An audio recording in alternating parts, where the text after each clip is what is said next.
ever been to Charleston, you might have asked yourself the question, what's the most haunted building in all of Charleston? What is the most haunted hotspot in all of Charleston when the whole city is supposedly haunted? It's very hard to narrow it down to 2, 3, 4 buildings or locations.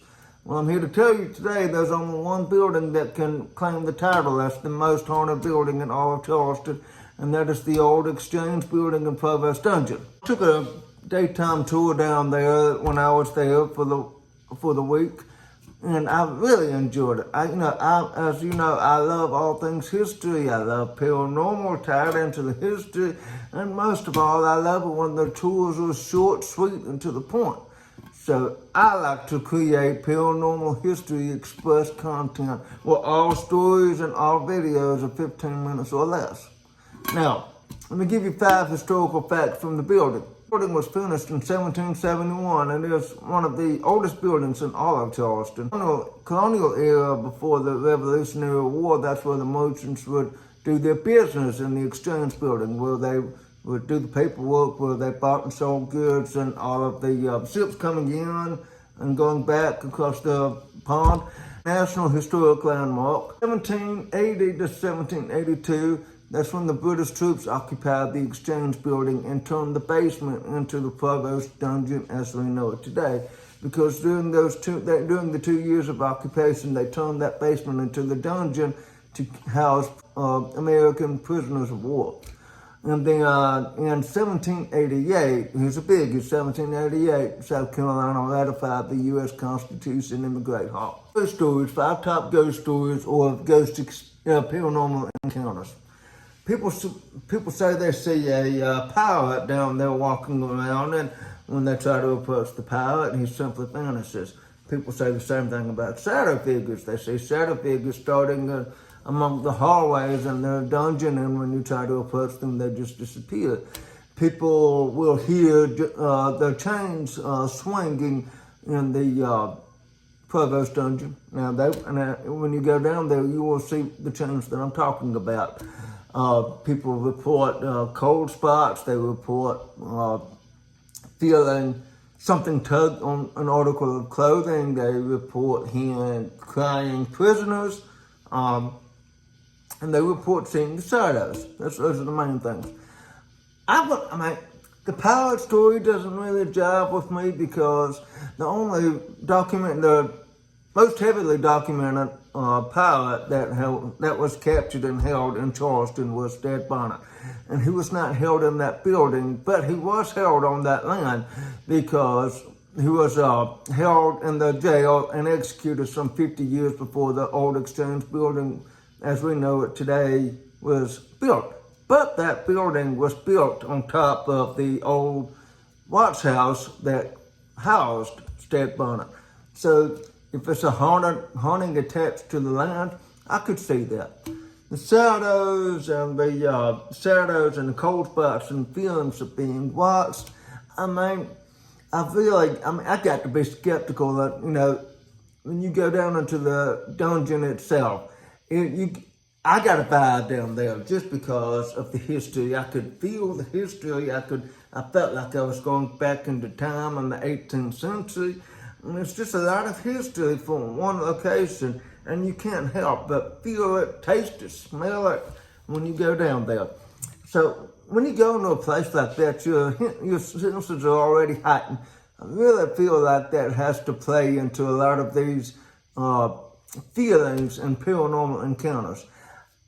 I do believe that people see things, hear things, feel things, but I gotta believe that it's due to the heightened senses and being afraid in the location.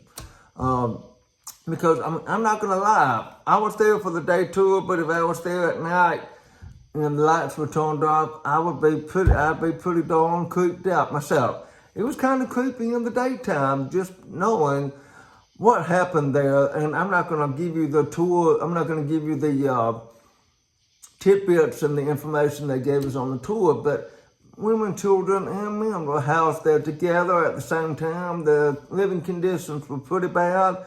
So you need to go on that tour if you can.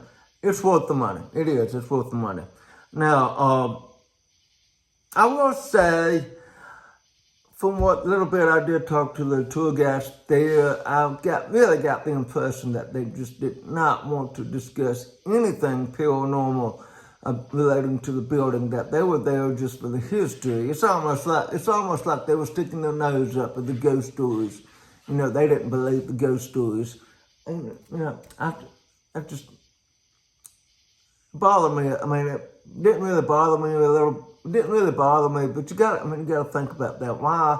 Why were they so dismissive of the ghost stories when they walk in that building for a living and the guy tours and they're there in the dungeon all by themselves? But they would not talk about any ghost stories.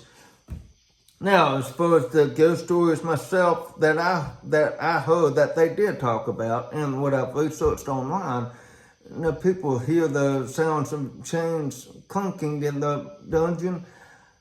I mean, they do have air conditioning down there, or they do have air circulation. I feel like when the air conditioner kicks on, I mean, the air currents are, you know, they're squirrely, and I mean, they just go all over in every which direction. I mean, I got to attribute the chains swinging to the AC. People have actually seen the chains swinging on their own. That tour guide that I talked to, she said that she's actually seen the chains moving on their own. But I mean, before I deem something as paranormal, truly paranormal, I gotta play the skeptic. I've had my own experiences. I still can't explain them to this day, but I'm still a skeptic. I still don't believe in ghosts. But more on that later.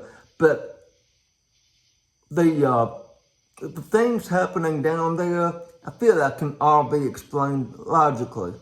No, I'm not saying that people don't experience all of those things.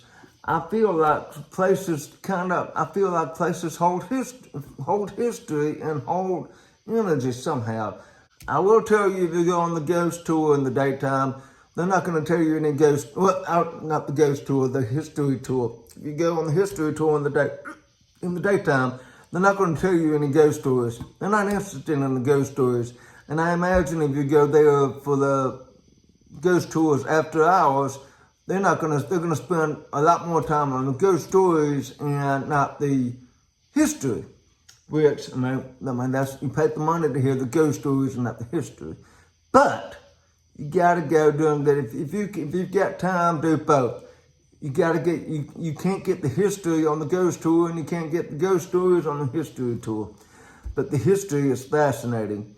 And, you know, one of the biggest things, I mean, they tell you about the origins of the Don't Tread on Me flag. They tell you about how close the Cooper River actually was to the building. And you can actually see parts of the original wall that protected Charleston from enemies. It's very interesting.